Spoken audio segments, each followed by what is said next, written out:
If you're a speech language pathologist living in America, at some point, somewhere, you're going to have a client who comes in that speaks African American English.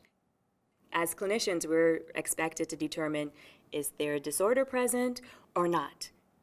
We really want every speech language pathologist to know what African American English is, what are examples of it, how do you define it, how do you describe it, what are the rules that are followed in African American English, and understanding that individuals choose which of those particular rules that they're using, not because they picked them out of a book, but it's because they're either more prevalent in their communities or in their families, and that's what they've learned, because that's how we learn language, by communicating with each other. At the core of patient safety is ethics. And so if we are not aware of those social differences, of those language differences, and we end up misdiagnosing, it truly becomes an ethical violation because we've not held that patient at the highest level.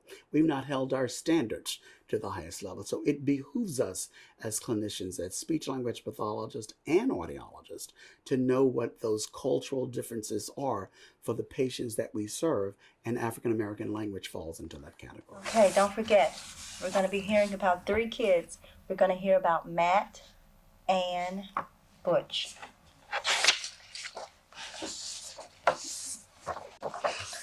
Okay, whose bike is this? It Matt. is.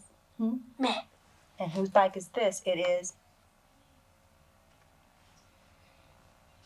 Okay, the children's names were Matt, Ann, Butch. A. Okay, so whose bike is this? It is. A. Typically what I've done in practice when I'm doing a standardized assessment and there is a speaker who is using African American English, I'm going to be considering those features as not incorrect in terms of scoring the overall assessment. I'm going to need 2 words from you this time. Here Matt is fishing. Here Ann and Matt Is on the swing. and here Butch. Walking. That's only 1 word. Here Butch. Jumping. Okay, listen to mine. Here Matt is fishing. Here Ann. Oh, we did that one. Here Butch. Walking. So when looking at this video in terms of diagnostics, it is clear that she's using African American English. For instance, she's not using possessives, which are characteristic of mainstream English, and it's acceptable for her not to be using those in African American English. She's not using the be form. Again, that's an acceptable form in African American English. So again, these are some things that clinicians need to take into consideration when diagnosing children who are using African American English so that they are not misdiagnosed with a language disorder. The assessments, the standardized tests that we use are not actually always normed to recognize the African American language. And so what we see is that a lot of times when the stimuli is presented, it is presented where it causes a burden to the natural language of the child. And so if you don't have a strong grasp or recognition of African American language, you may make the mistake of marking it as an error. When a child is misdiagnosed as having a communication disorder, they're typically pulled into speech and language therapy, and the impact that that has on children in general has been widely researched.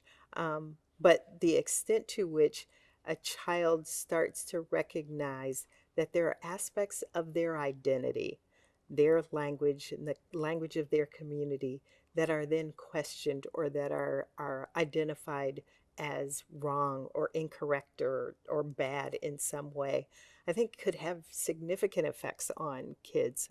They may feel like they're not as good, or they may not talk like some of their peers, or they can't achieve what their peers can. But that's why I think it's critical for us to be aware of what characterizes the language so that we can empower them that yes, it's fine to use this dialect in your culture. It's fine to be comfortable and confident about using this because it is a part of your culture and it's important to maintain that. For Black and Brown children, the effect of being misdiagnosed and being on a caseload can be detrimental, mainly because we have an overrepresentation of Black and Brown youth in special education, and it also connects to the school to prison pipeline. And so once we begin to track them into the special education system when they don't belong there, we affect their intrinsic motivation to academically succeed. And so the youth starts to believe that the way that they speak and the way that they present information is not okay, and it affects their self-esteem as well. Certainly, there's lots of misconceptions.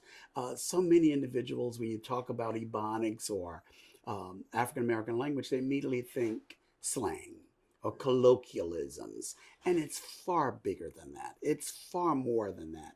And educating teachers, educating parents, educating individuals in the community about it is an important feature.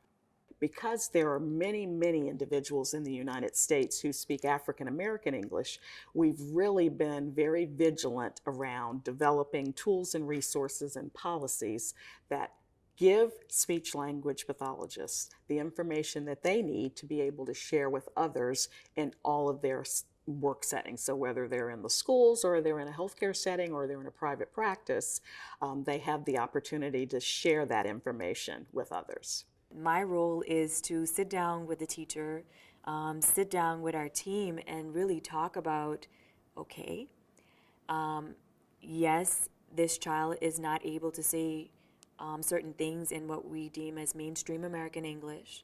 However, everything that he or she is saying is consistent with African American English, and essentially there's no disorder.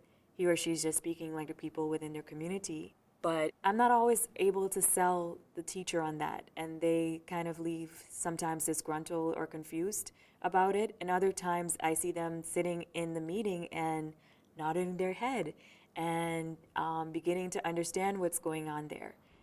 We as SLPs really need to empower our clients as well as the community in knowing that this is an acceptable form of English. It's okay to have this. And if you think about it, everybody has a dialect, right? Depending on where you're from, your syntax or how you might say a sentence changes, the vocabulary that you're using is going to change. So I think it's acceptable, or it's important for SLPs to be able to tell other people that this is okay, and it's not something that's bad, and that we just need to be more educators, I think, for ourselves as SLPs, because a lot of the SLPs that are working with these clients, they differ racially and culturally from the clients that they're seeing. So there's this cultural and racial mismatch. So I think it's important for us to, one, educate ourselves and then the wider community as well. Don't you know what white ones? White lions? Tigers, I mean. White tigers. Tigers are orange with black stripes. Thank you. No, they white too. Yeah, they got white, then they got, black stripes going down. That's a zebra. It's another one. It's a snow tiger. Oh, the snow tigers. We want ASHA members and the community at large to see speech language pathologists and ASHA as a resource in terms of trying to figure out how best to help individuals communicate effectively. ASHA's vision is based on trying to help everyone communicate effectively, which we believe to be a human right. And it's a human right. So African American English speakers have that same right to communicate effectively within their own community. We don't want to eliminate that, to minimize that. We want to make sure that our members are helping to ensure that that's a possibility. When we separate or try to separate the individual from their language, we are taking away what makes them who they are. And so it's really important to recognize that they're not two different things. They are one, and we come as a package. And so when you wipe out my language, you also wipe out my identity and my pride and myself. We are seen as specialists of language. We get to interact with parents and teachers and clients and students on a day-to-day basis. And if we begin saying, we who are viewed as the language specialists as a school in the schools, in the hospitals, in our various places, if we begin saying African American English is a language, it's legitimate, it's beautiful, it's worthy of praise, it's a separate language, then people are going to begin to tell that story and the narrative will change. If all teachers knew that African American English was a language, I think our educational system would change drastically. I think that teachers would be more accepting of some of the students, or teachers too, and you have to give some credit to them. A lot of times they just don't have the training or the knowledge or the background, and they're doing their best. But I think the educational system would shift. I think that students would in some ways be more trusting and recognizing that you're accepting me for who I am. You're accepting me that this is the way I speak, this is what I use in terms of my culture, it's part of who I am.